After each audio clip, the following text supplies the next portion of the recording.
Hi everyone, and welcome again to my audiovisual channel. I am Gabriela Handal, a draftsman and the host of this show, A Conversation About Art. During each episode, I look for the meaning of art and beauty through conversations with colleagues in different artistic fields. Today, I bring you episode 47, and I will have this conversation with artist Alexis Hilliard. And that is after 2 weeks of no episode, so thanks for sticking around. If you'd like to support this channel, liking and sharing this video is a great way to do it, and so is subscribing. These forms of support are immediate and have no additional cost. If you want to support the podcast with money, this is also an option and quite welcome. And you can do so by purchasing my drawings directly from my website, buying stuff I make from eBay, buying prints of my drawings, or leaving a tip. The links for these things are in the show notes. Thank you very much for watching and or listening, and enjoy the episode. All right, so Alexis Hilliard, welcome to my podcast, A Conversation About Art. You are episode 47. Please tell our listeners and viewers who you are and what you do. Hi, my name's Alexis Hilliard, and I am an artist. I specialize in collage. And then before I became, full-time professional artist, I got my bearings modeling and working for other artists. Everything from being a studio assistant to being in paintings and facilitating with workshops and you name it. What's that facilitating workshops thing? What does that mean? It means that when artists travel and they're running a workshop of, educational purposes, sometimes it's a demo, sometimes it's just something akin with their show. I'm just there to help and do anything to help, kind of like being a roadie a little bit, but for art. And so I help set up gear. If we run out of paint, I run to the art store, I get paint. If they needed a model doesn't show up. If we have complicated costuming or anything like that, I was just there. And so I work in Europe every summer for what are called classical ateliers. And so it's kind of like Renaissance drawing and that kind of stuff. Nice. All right, so that's lots of work within the art world, which is just art related or art overlapping. That's really cool. Okay, so I am curious about your relationship with collage. How long have you been doing it? How did it start, and why did it start? Why did it start? Well, I did a lot of different types of just random art when I was young, like, the usual mill, painting, drawing, and then I had made some collages, mainly just like high school projects, things on a whim. Upon reflection, I would cut up newspapers for like gift wrap, and I would make a really complicated collage out of the garden section. The garden section? Yeah, the garden section and the Oregonian or whatever plants, any cool pictures, and collage them, sometimes comics do, and collage them together for wrapping paper. And long time for friends,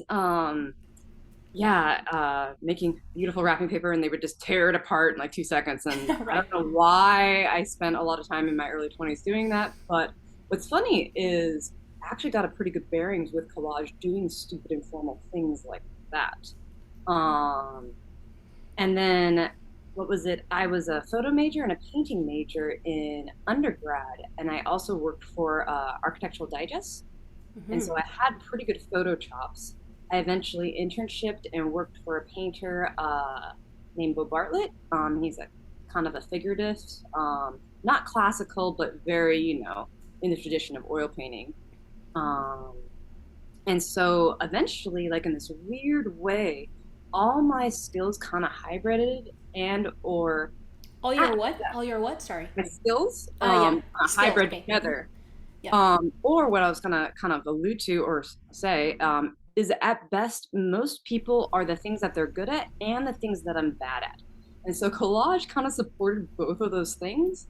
I'm not the best at perspective, which I found out when I went back to grad school. And I kind of knew that beforehand, but when I was sitting next to people who were very, very good at it, becomes very clear what you're good and what you're not at when you go to New York Academy. And so I can make 14 vanishing points, though, and do really weird, skewed things because my brain doesn't work in a technical, mathematical way. other people who are good at perspective, that's harder for them to do. And so pretty much I lightly exploited my shortcomings or weaknesses or idiosyncrasies of my brain, and then indulged in the things that I did know I was good at, where I got technical training, where I was proficient, where I don't have to think too much, where those synapses fire, either from work training or just inherent, like me being good at those things. Mm-hmm. And collage combined all of that. And so I started collaging at the very end of my graduate school program. Some teachers liked it, some did not, because I kind of was going to, as you know, classical school. So it was kind of the equivalent of going to a musical conservatory and then being like, hey, by the way, I'm going to use all these technical skills, but be a DJ, visual, and just sample all these things, from classical painting to photographs to sometimes it's my own imagery. Sometimes I'm stealing things from my friends, from Instagram. I find historical archives on Pinterest. I mean, you name it. I scan things out of books. And then content wise, like I have everything like a crazy puzzle. And then I can just cut it up into bits and pieces, much like a music engineer would cut up, or editor would cut up into notes and phrases and whatnot, and then I reconstruct it all. So within the collage world, much like painting and much like music, dance, there's many genres and subcultures. Collage is a newer medium, give or take, where you want to put the boundary historically. So it's been around roughly about 150 to 200 years, because that's when images became convenient and cheap to cut up and print. And photography is about that old too. Scrapbooking and things were before that, but it isn't technically, I do technically decoupage, so I'm embedding the images in a glue. But collage also, it kind of blew up after the 1850s, 1860s. And so it's only been around for a little bit. And so it is an expanding medium. You have everything from data, abstract, to what people are started doing with what like I'm doing, which is more like a magical realism or surrealism, because I am making compositions, more or less. Okay. But then why did you, because I mean, I remember because you were 2014 and I was 2015. New York Academy of Art. So you were a second year when I was a first year, and I remember when you started. Not exactly. I mean, I'm aware that you started just like basically laser focusing on, because you haven't stopped doing it. Oh. Right. So how did it go? How and why did it go from occasionally dabbling in it to wanting to just do it all the time? Well, I was gonna say it was a factor of things. I mean, more or less, what was it? I can paint and draw. Right. I'm not the best, but I'm not the worst. And like that's the crowd that most people are in at the academy. I mean, are good enough to get in there. But I always kind of, it stressed me out. Painting and drawing? Painting especially. Drawing, it's just you just chase it and you're getting better. The painting stressed me out. And like content wise, I kind of like, I was never really, I had lofty things in my brain and it was hard to get on canvas, and or I just kind of felt disgruntled, and a lot of what I was painting at the academy was like violent fairy tales, which is funny because I finally got back there with collage too. But at the same time, back then I was just like, why am I doing this? What's going on? And I think a big thing of it is inherent to my nature. I have a lot of anxiety, and I worked for thousands, or not thousands, but I've modeled for thousands of people. I've been in hundreds of studios, modeling primarily. And modeling was great because you got access to either classroom settings or private art studios. And I could literally see how those artists solved their problems for them. And I could see how they paint in a certain way, either because that's how they see the world, or they paint in a certain way because that's who they studied under and that's how they process things. And so I could also see people at the academy. I could see people in my own artistic peer, realm. You could tell who they studied under. You could tell what they liked, the heroes they wore on their sleeve. Very few people had a very unique voice that was their own, and or were able to solve their own problems for them. A lot of people were young in their careers too, and still are. But yeah, for me, it was a big goal of not having my work look like who I worked under, learned from. And also I wanted it to be a reflection of how my brain worked and like how I am and who I am. That's a lot harder working in a lineage and a very specific, like if you're a classical musician, like there's a big history and a big weight and there are certain aesthetic rules that go with that. And so being at the academy, really hard to be a nail that sticks out. Because you're kind of fucking with their religion. Especially depending on what type of painting your skill sets are from and what you're trying to aspire to do. Mm-hmm. And I had some very successful friends at the academy, like Aaliyah Chapin is one, where she paints I was gonna say, very detailed and hyper-realistic, but it's also very illustrative, large, multi-figure compositions. But more so her content was, I'll say, I guess it's unique or it hasn't come up a lot yet in the history or contemporary art history. So there hasn't been a lot of females painting older, nude, distinguished women, and especially from an unsexualized standpoint. And so laying in her studio one morning as she's painting and I'm complaining about random things, it became kind of apparent, and the slow light bulb kind of came burning in the back of my brain going, God, the art world needs her just as much as she needs it. I wonder how I can solve that for myself. And at that point, I had started a collage just to get my homework done in an elective class at the academy. I had done other collages in the past to get my homework done.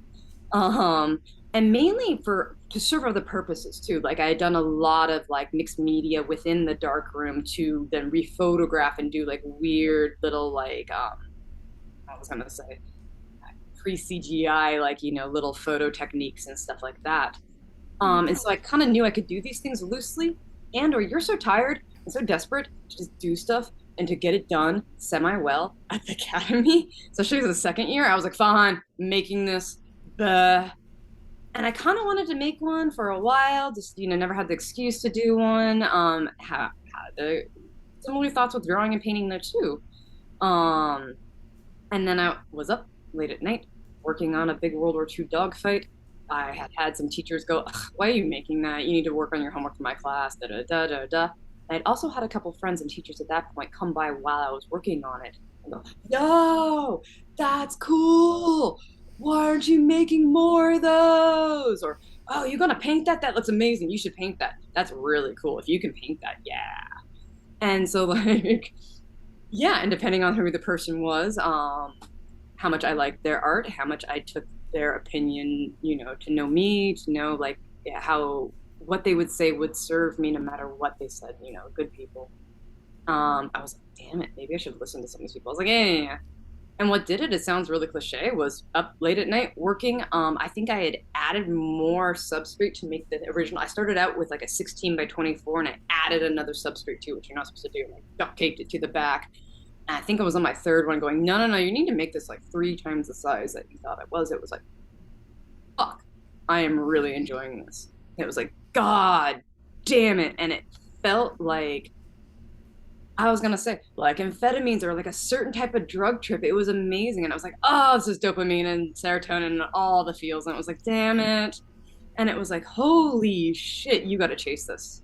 And it was like, oh no, it is as cliche as some people say it is to a certain extent. Like all these fireworks went off.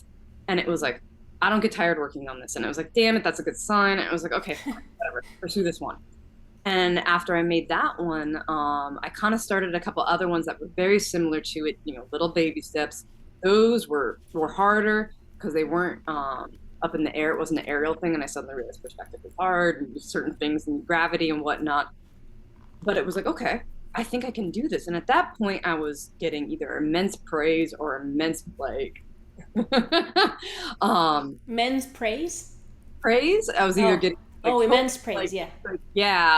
Eric Fischel was giving me props and was like, you need to make more of these. This is good. And then I was getting the chair and other teachers who were feeling very insecure about me making that kind of stuff and were like, you are not only wasting your time, but your money and your actually, this is not respectful to your community and your community. And so I had to kind of pretty much, when you get so many good opinions and so many bad ones and they're so polarized, they kind of cancel out and they drop away. And all that's left is you and the art. And I was like, well, I like it. And then I kind of freaked out, asked a couple of other people, one of which was Peter, who was the president of our school at the time. Peter Drake? Yes. And Peter was a darling and said, well, if nothing else, when things boil down in life, it's either good or it's not. Do you think it's good? And I said, yeah, I think my projects are good. And I think that me doing collage, I think I'm really good at this. And he goes, that should be your answer. And it was like, oh, Peter, you're the best. Was he your advisor? No. Yeah, okay. No, I ended up in his office because I was afraid I was going to get kicked out of the school. From doing collage? It was brought to my attention rather aggressively and poignantly multiple times that it was in the manifesto of the school, that it was a painting school, not an art school. And that if you were not painting or drawing or doing something very, very close to it, you are in danger of having your degree contested. So that's why so many people came to my thesis. That's weird because like I had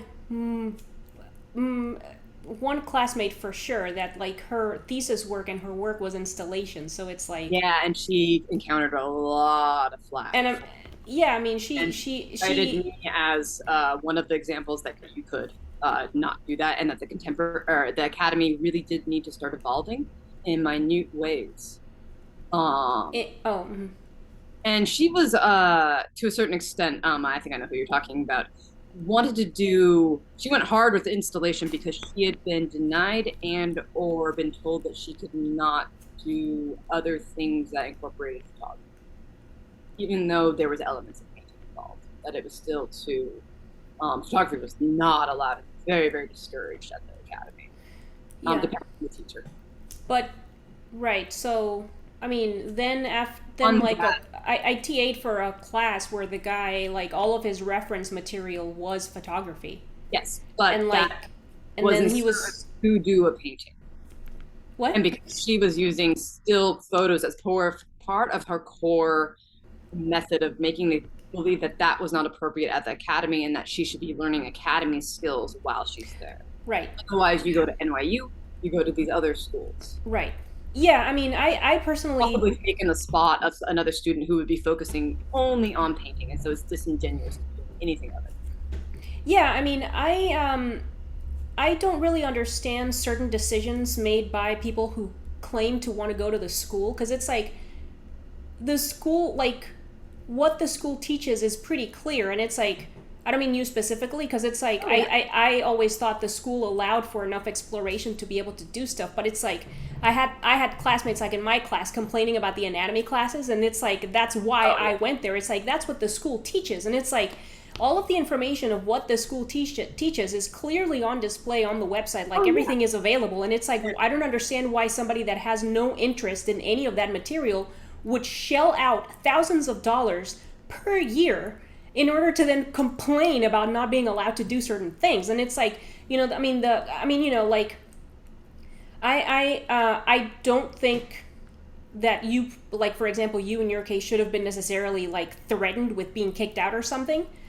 I wasn't there for the conversation, so I don't know exactly what you were told, but it's like, if you're doing like some kind of exploratory work, for example, if you start out with that, and then it happens that you end up, that's what you want to do, that's what you want to, like, you start with some exploratory stuff, like I kind of want to play with collage, and then you end up really liking it, and it's like, see, for me, that's different than somebody that goes in with this shitty attitude of like, I'm going to do installation even though the school doesn't teach that, Yeah, and so like, that's it's different. That it's not possibly the best use of their money and time. And I also think the academy can be very, very overwhelming, and you do get in, especially if you're a youngin'. Like, I internshipped for a good 4 and 5 years and like studied with different people and did a lot of different, art related jobs before I went to the academy and applied to different schools. And I was very much a classic snob for many, many years. And I kind of still am, with my collages. But yeah, I had a panic attack in between first and second year. and literally thought I wasted $80,000 and was going to disappoint my family and was making unhappy oil paintings. And so the collage thing was kind of an accident. And then it just, exploded in my brain and there was no going back. And I also had professional artists, come into my studio and go, "Oh, sweetie, these are worth it. You need to take down these semi-good paintings. Like, this is conflicting with the cool stuff." And that was towards the end of the year. And it was like, right. And they were like, no, you are a brand and you need to market yourself as such. Like, you can have this other stuff up in your studio and stuff, but if you have people come through and you really want a concise, like, impressive vision, like, do that. And stuff. And so, like, the Academy was an amazing place for many reasons, and it is invaluable to get that much of a crash course, like, no matter who you are, like, even if you are going to become a crazy trip hop artist or whatnot, I do believe that studying history, technique, the formal attributes of, like, what makes your stuff good, like, or that medium, like, what it is necessary. Like, I highly advocate that. I am highly, highly skeptical of self-taught people. I hate to say it. And being self-taught doesn't mean, like, I mean 100%, like, I just do stuff in my bedroom. I always have. Like, you go online and look up stuff, you ain't self-taught. Like, the outsider art category for me is very, very narrow. Like, we're talking Henry Darger. You are in your own little world and you don't necessarily talk to other artists, or they're very removed from your field, and so, like, the Academy is the opposite of that. And that's also, like, I had people who studied, or I had issues with people who studied there who were de-skilling heavily. Oh my God, yeah. Yeah. And that there is something to that. That's amazing. But to de-skill properly, you kind of have to know the skills, or it helps a lot. Right. And or you get so many more treats. And then the people who understand de-skilling and skilling and stuff can, like, learn and participate and have, like, all the fun little bells and whistles in your art, or, like, can stumble upon things, and there's an active conversation. And so, like, with my collage, like, I am actively having a conversation with colorists, with people who are historical nuts, with people who like composition, and then I'm also doing things that can speak to people who don't, the goal is to make a pop song, per se, that's open enough, with treats that stimulate your brain through instinctual ramifications, like volume, space, design, perspective, rhythm, all those things. So even if you don't understand art, your brain lights up and you're like, I like it. I don't necessarily like, sea monsters, or I don't like burning forests, or I don't like, like, this portrait's kind of weird and I don't know who people are, but for whatever reason, it's really pretty. I really like it. And, that's kind of like was my shtick. And the Academy is about that. And that feeds into almost those core things of how to get your brain to light up or how to engage art, or about it, goes for any and all mediums and different art fields. Okay, so would you tell me if this seems right? So you were drawn to collage, as in part at least, because it felt like your artistic voice had a better chance of feeling, not necessarily being, but feeling unique and like your own. Does that seem right? And that's kind of what I understood. I'm what was it? One of my favorite games is coming up with band names. The first thing you do is you look up if that band name exists. And so when I was exploring collage, and like I started looking it up aggressively towards the end of the Academy to try to get my bearings and figure out what the hell is going on, and then what exactly I was getting myself into, because I did know the contemporary painting world fairly well. I mean, most of us, especially living in New York, go out to shows and whatnot, and collage is kind of a bastard medium. I mean, it's paper based, as opposed to canvas and that and world. And so I didn't see anybody doing what I did within 15 degrees. And it was like, oh, this is a good sign. Okay, cool. And then it was like, and I can lean into this and do the things that I think are fun, and then, let my brain just daydream and pursue all this and look it up and see if anyone else is doing that. And most of the times it was no, or something very within painting or drawing, but not done in collage yet. And so much like other people who have done a really fun, very, I was gonna say, self-satisfying, unique, integral art practices. Like, this was mine, and it was like, yes, and I can do this, and I can travel with it, and I can grow with it. It can grow with me. It seemed like it had a longevity to it because it wasn't. I'm not just making the same bad self-portrait. Not making the same self-portrait over and over and over again. I do vividly believe that the definition of a certain type of art purgatory, um, classic example is like a Thomas Kinkade type of thing, is you make something, it's a ringer, people love it, and you make the same thing for the next 45 years within 3 degrees, because that's what sells, that's what people want, and it's easy. And you're making a lot of money, and you have a career support, and the second you veer from that, your gallery gets pissed. People are like, oh, but why are you doing weird sunsets? We like the night scene. And before you know it, you do this one type of night scene and this one type of thing, and in different sizes. Yeah. And that's about it. And that is when art goes too commercial, and it kind of starts to lose its soul. Or you just become a cookie cutter artist, and that's your one voice. That's what you get. You become that person. Much like an actor being cast in only one role in one type of movie. And what does that do to your soul? And sometimes you are that person. You are the best freaking teapot person who makes red teapots in this very specific way, and you crush it.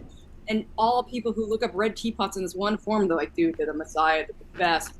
That can be your opus, that can be your thing. But it does take a certain person to really hone in and do one very specific thing. Whereas, and not get sick and not make bad ripoffs of themselves, and do it as a meditation. Whereas I really want a nice long career where I don't get stuck making the same thing. Collage is my shtick, where I can make them in different ways, all the different contexts. Rogue. I kind of had that with painting. It was brought to my attention that I made too many different things too oftenly, and there was no correlation between them. I had visual ADHD. Yeah. But with collage, I can make them a lot faster than paintings, give or take the size and the complexity. And so I can have 20 different things running at once, all very, very different, but unique to their own. And occasionally they bleed over into each other. But sometimes it's just like, no, this isn't the right same color, and I'm like stealing things from very disparate areas and like sneaking them in and stuff. So it's kind of fun. But I like making landscapes. I like making seascapes. I like making nature scenes of all different types that have to do with like not happy things that are kind of overly emotional and like super intense. I do like pursuing little nuances and things in my brain that are kind of like self-portrait referential sort of things, because art is always therapy, or it has to be. If you do it enough, you're like, fine, it's everything, it's what I'm doing. And because it very much is what you spend your free time, your money, your everything on if you are pursuing it at this level. It is like a sport. And so at a certain point, I eat healthy, I exercise, I do a lot of shit, all in service to this. Okay. All right. What? I'm not saying as concise as I should be on your question. No. That's okay. There's no need to necessarily be super concise or anything. What is art in your opinion? Well, I mean, like, many different people answer this in many different ways. I actually look this stuff up regularly. When Wikipedia was new, this was one of the first things I looked up on Wikipedia, probably I think 2006, 2007. I remember when it started. And I think the second answer on Wikipedia was something for wealthy people to talk about because they don't have interesting lives for themselves. And I was like, oh God. And so what's funny is that actually polluted my brain for quite a bit, mainly because I did work for Architectural Digest, and I worked for a lot of people who facilitated art for other people. But as I've gotten older and I try to make sense of my existence, the world, what the hell I'm doing with myself, what the hell everyone else is doing with themselves, like, what is this? I can't help but think that we're all just silly creatures with wet computers, that function more or less better than each other, give or take our folds in our brains and the viruses we get. And that art is merely a signifier. Music is, dance is, all these things are ways of communicating with each other and ourselves, because language is our primary communication source, but sometimes we don't get that. Sometimes we're communicating with babies, sometimes we're communicating with people who are injured, who words bewitch our intelligence. They don't get it. Sometimes we're trying to communicate with people before or after our existence. Language, they might not have it, but with art, that is a communicator and a signifier. It can be used as sexual expression. It can be used as signs of aggression, war, all of that to intimidate.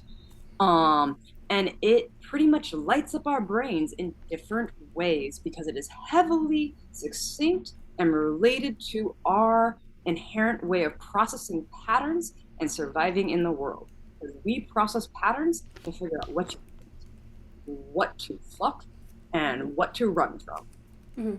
What do you mean? What does signifier mean? Signifier is something that signals your brain. It goes, oh, I need to pay attention to this. It is beautiful. Oh, it is scary. Oh, it is, it's great. And so it can be it's a simple communication signal, and this is why I'm like, words bewitch our intelligence. It's kind of hard to explain. I'm like forgetting my metaphors, but it's just something that is evident to somebody else, or I was gonna say. And so I use music as an analogy and metaphor a lot. Like, a lot of people start bands so they can like get a girlfriend, but also a lot of people start bands so they can look hardcore. And they don't want to look sexy. They might be asexual. Alzheimer's patients, they lose their minds sometimes. They lose themselves. It's heartbreaking. You put on a song that they knew from their childhood, they know it. They don't remember who their children are. I mean, that's how powerful these patterns and these symbols and what we equate to information and how our brain craves it. That's that. I mean, and so it is intrinsic, and most people across all cultures and time acknowledge it in one way or another. Unless there's something actually damaged with their brain, or there's caveats to it, but they're few and far between. Okay, so then art for you is a method of communication with other. Just use it and participate in it. And I'm sorry. What? Sorry. Oh, everyone can use it and participate in it. So everyone. Others. So everyone can use art to communicate. And to be communicated. And okay. And some people are better at it than others. Some people get it. Like, I have family members who don't get it. They only like Monet, but they don't know why or how. Yeah. And Thomas Kincaid or whatnot. And other people, like, they really get it, and they understand it when they're a little kid. And they're like, this painting makes me feel sad. I understand all these things that come with it on a primal level. And not only do I understand that, I think I can do that too. And they can actively use it as something to better themselves and their environment, and or connect with it or express themselves, because we're feeble creatures, and we have a core flaw with our existence where we have no idea what's going on, and making art kind of helps us feel comfy with that. It gives us a illusion of self-awareness, of presence in the universe, of existence.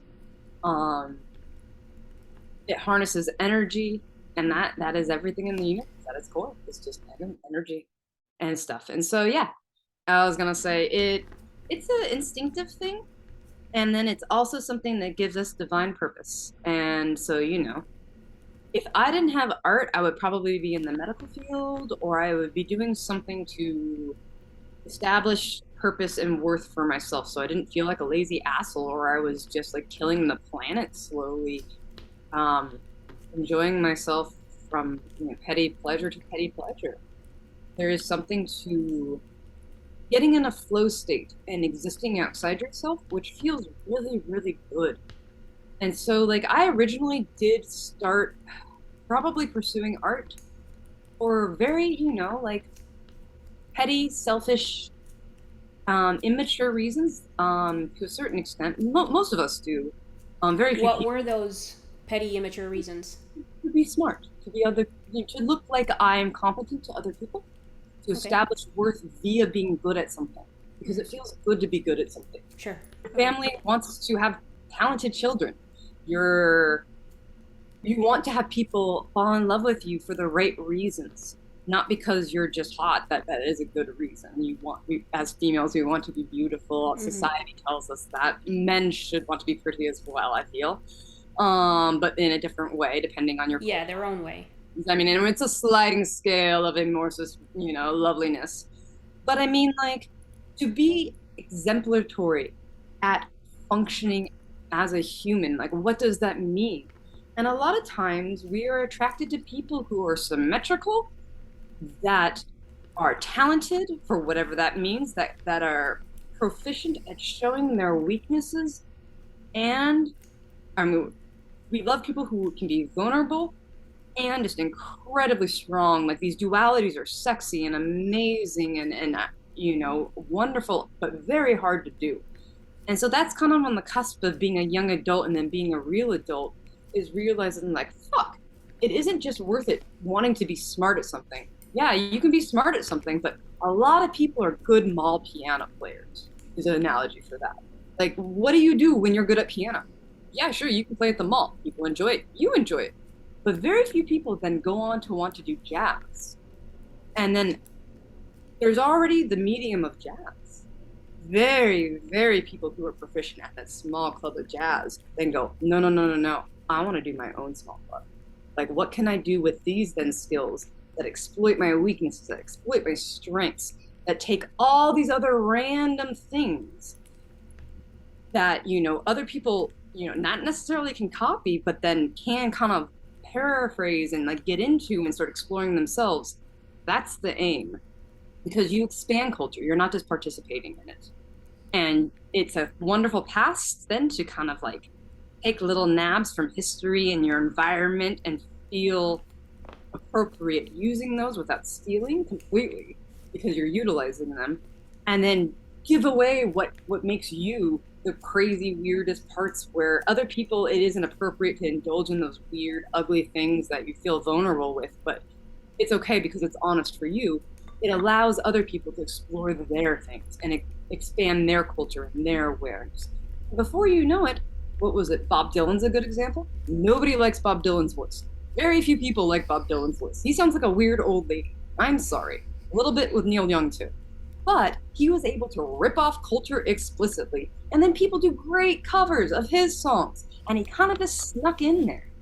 And so I came with students a lot like that when they kind of feel shy or they're really, really just copying people hardcore. I highly encourage doing master copies and really, really copying people, and then doing hybrid copies. Much like a Halloween costume. Abe Lincoln Halloween, kind of cool.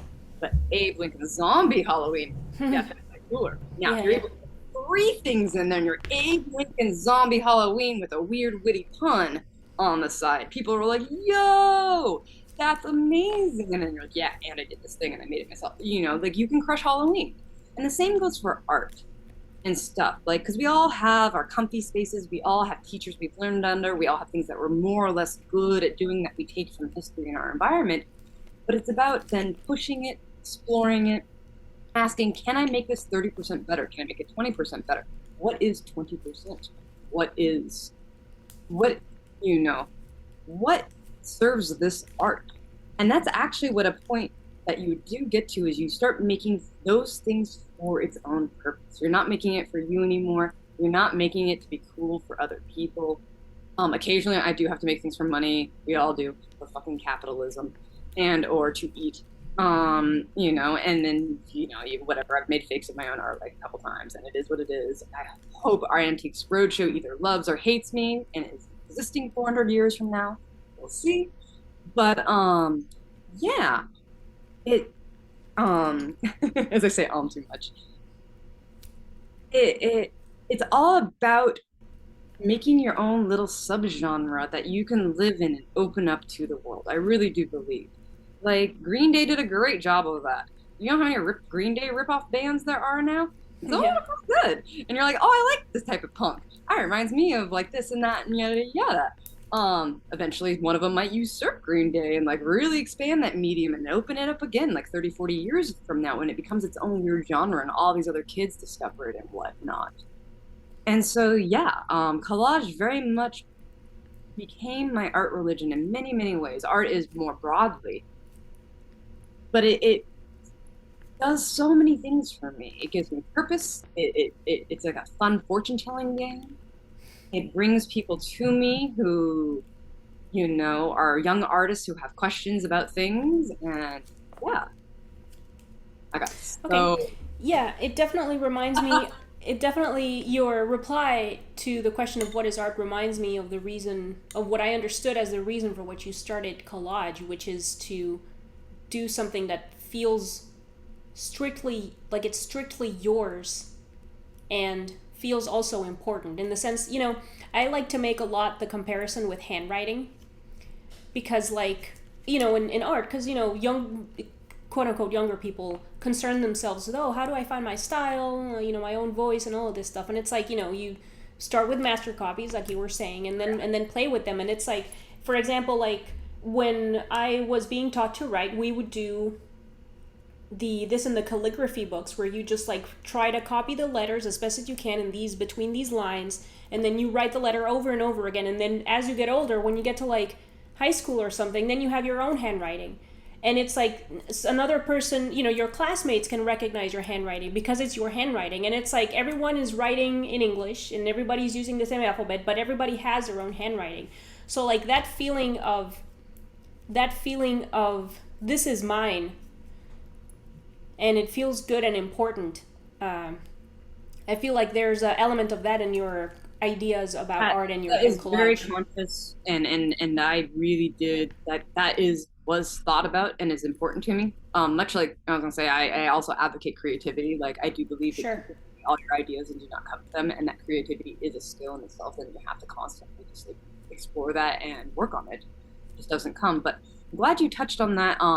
Only because I do want to kind of mention a little bit of a pet peeve of mine, and or something that I do also immensely advocate and kind of like ruminate. Can't say things, but what was it? I don't sign the front of my artwork. I'll say also, I do want to say also that what was it? A lot of my drawing skills and art skills came from handwriting. I got punished by practicing handwriting lines, and then I also was sent to a school for I was gonna say mentally unsound kids at one point. Mm-hmm. And I was mentally sound, but at the same point, I could have been mentally unsound. You take your pick. I was pissed off as hell. But America has a reckoning to do with child institutions, and is starting to slowly make its amends with that. But all we were taught every single day was one letter, and we were able to draw one letter a day.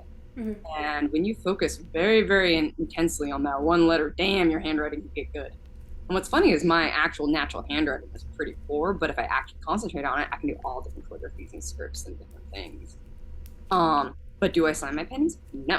I don't sign them. I sign the back because galleries get pissed when I don't, and I'll date them because it's a polite thing to do. But I believe it is arrogant, narcissistic, and stupid to sign the front of your paintings unless you got a really cool little stamp that's sexy. Like, like if you're Japanese and you got your cool red stamp, you go for it. You got a cool moniker, like that's like royalty that you designed and it's like your little initials, you go for it. But like actual signatures that are big and you sign that stuff, hell no. Your art should be good enough, recognizable enough, and it's like yours enough that people can walk by and go, oh, I think that's so-and-so's painting. When even I see a Vincent Desiderio, really shitty, a thumbnail on Instagram or on the web, and I'm scrolling fast, I go, oh, that's a Vince painting. I know in a heartbeat that's a Vince.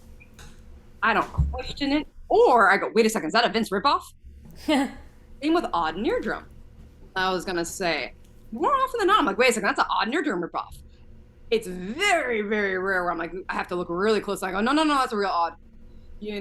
I can recognize his stuff and tell it apart from a Rembrandt. Most people who go to school for painting at the academy can.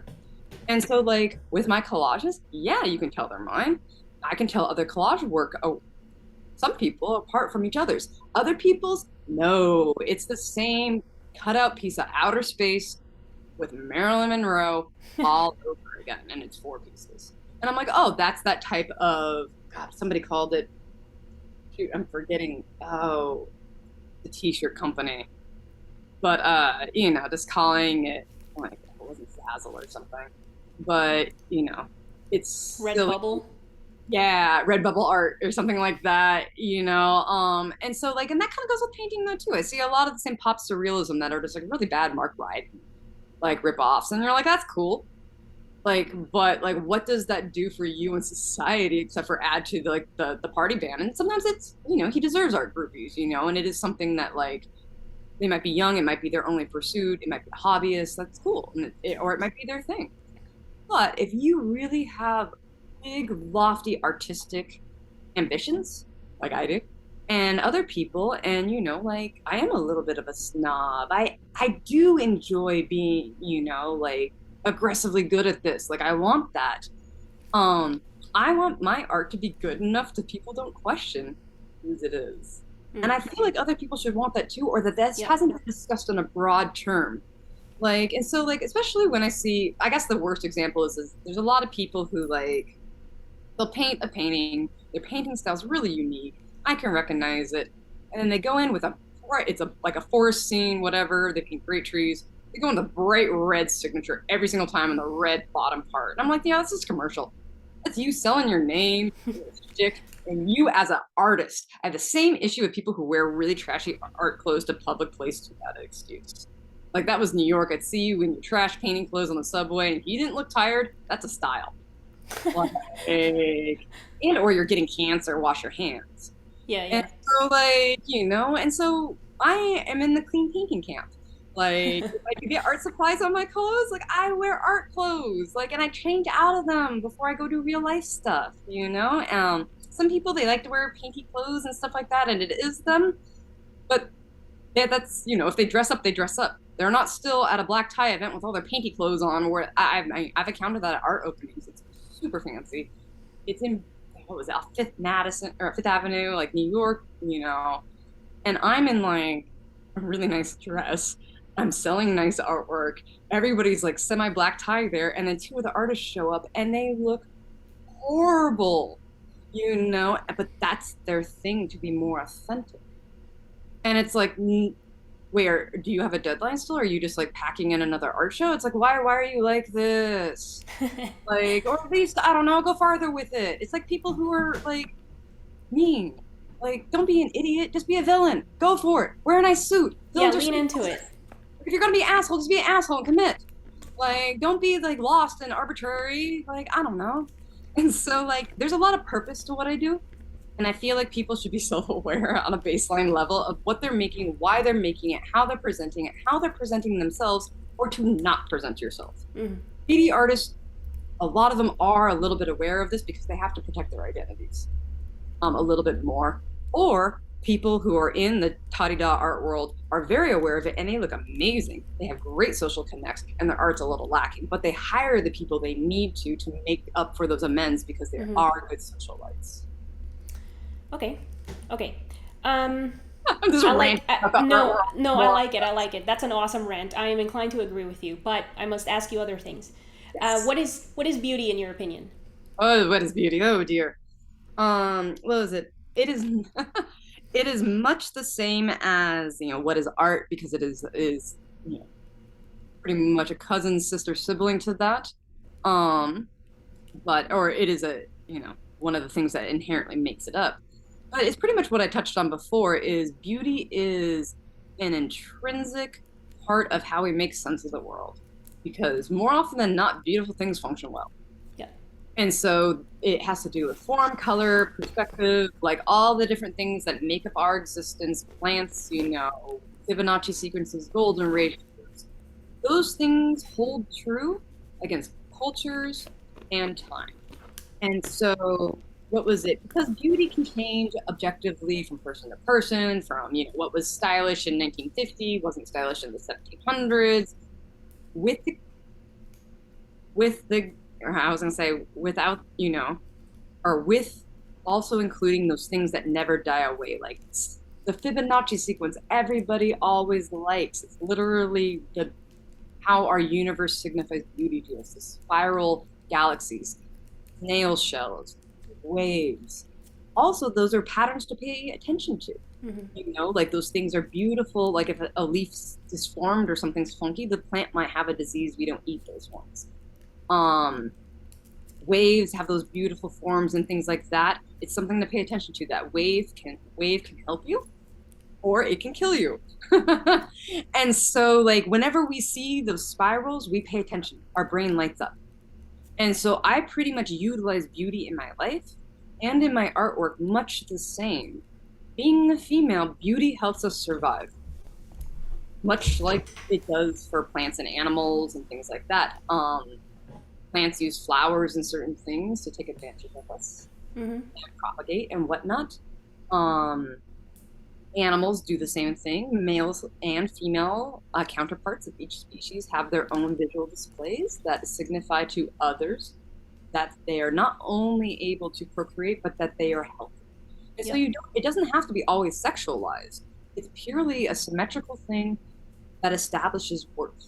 That would you rather be with a deformed tribe or a beautiful, highly active tribe that has six packs? Because what was it? Muscles give the illusion of us being symmetrical. Even though if you actually look at your muscles, everyone's kind of janky and like ain't nobody perfectly, or it's very rare and it gets almost uncanny if you do get too symmetrical. It goes so much to the other side. But yeah, and so like, I don't know, when music goes into beautiful golden ratios or the harmonies hit these certain things that release chemicals in our brain because like that's what it does. Beauty releases chemicals in our brain and you go, oh, that feels good. And that's what it is. It's a sensation of your brain going, this is strong. This is quality. This is good for whatever reason. And like what Peter Drake said, good is good. And there can be different interpretations of good, but there are general rules. And we can use culture as an example. Like there's so many people that go and see the Eiffel Tower. It has cultural significance, but people also, like women, think it's hot. It signifies all these things, and there's certain attributes to our architecture that we think are beautiful. There's beautiful buildings, and then there's ones that we don't get so excited about, or that they do have certain qualities that certain people find beautiful, and this is why. And so beauty for me is a survival mechanism. It helps me function in a capitalistic society because people believe I'm smarter if I'm pretty. I am functional. I am younger. And that, heaven forbid, I know what I'm doing. More so. It also, so much in our society, is based on our physical attributes. And then there's also beautiful ways of being. And so that tends to be, culturally significant as well, though, too, but that tends to be helpful and vulnerable, authentic. And it's much of a bell curve. You can't be too nice, you can't be too mean, And so a lot of it is being genuine and being honest, but what is that? But that goes with beauty, though, too. There's all these, it's such an amorphous kind of hard thing to grasp on, but yet we all know it when it releases those chemicals, give or take, people are in agreement more or less of it. You can show Alzheimer's patients, babies, things a month apart and they'll react the same because those same bells and whistles of the attribute of the beautiful thing go off. And so for my art and my art practice, I like beautiful things. I like beautiful people. I like music that resonates in certain ways, food that tastes what I equate to being good and stuff like that. And so art is kind of the same thing. Like I have definitely implicit biases and things that I am attracted to, but I am well aware of usurping these survival centers in other people's brains.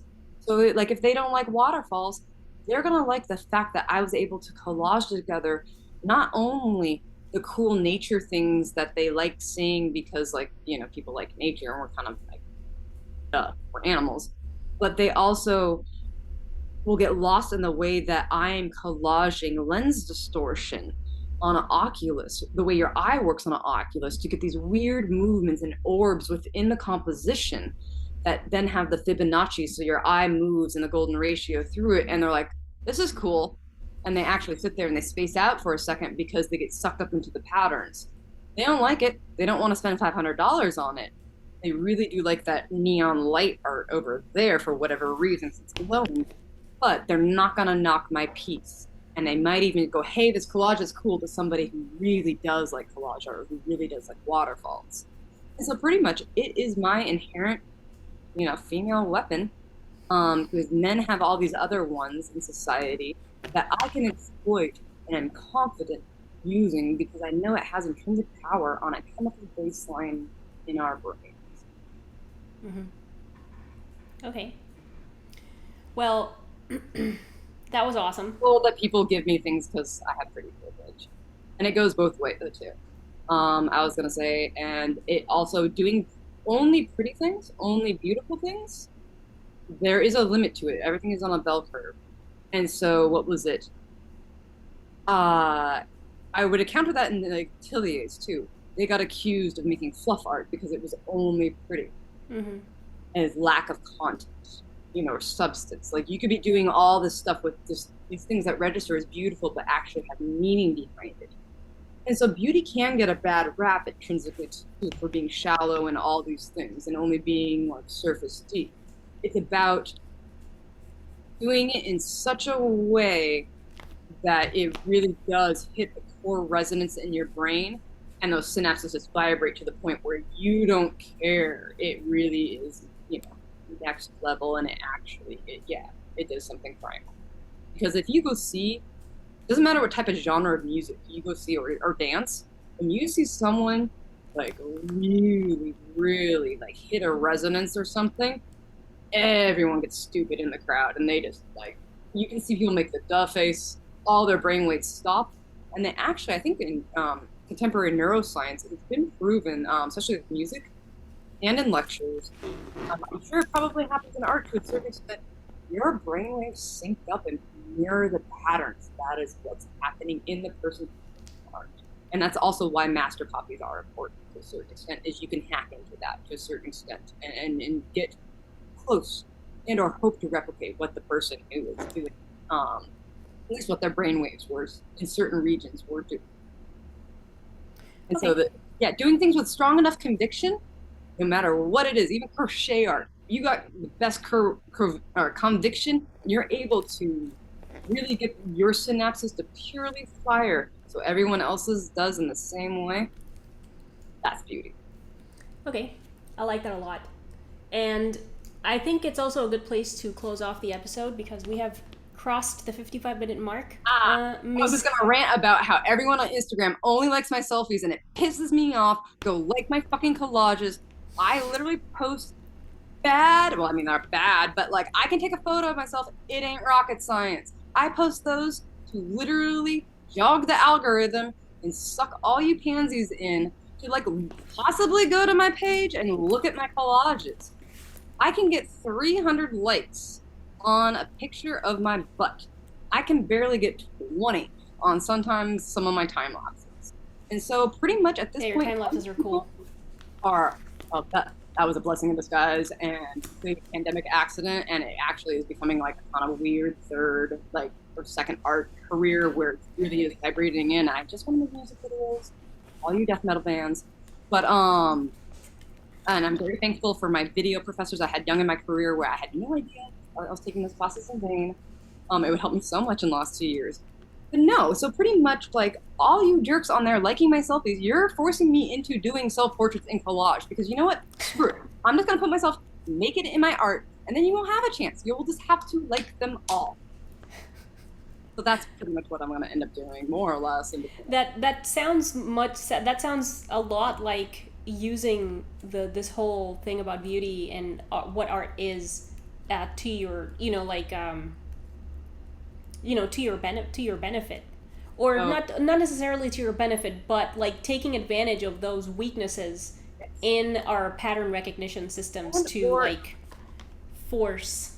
If I'm serious about this, like I am not a hobbyist. I am serious. I spend all my money, personal time, and most of my energy on this stuff. Like it is a noble, noble endeavor, and I'll spend most of my life on it.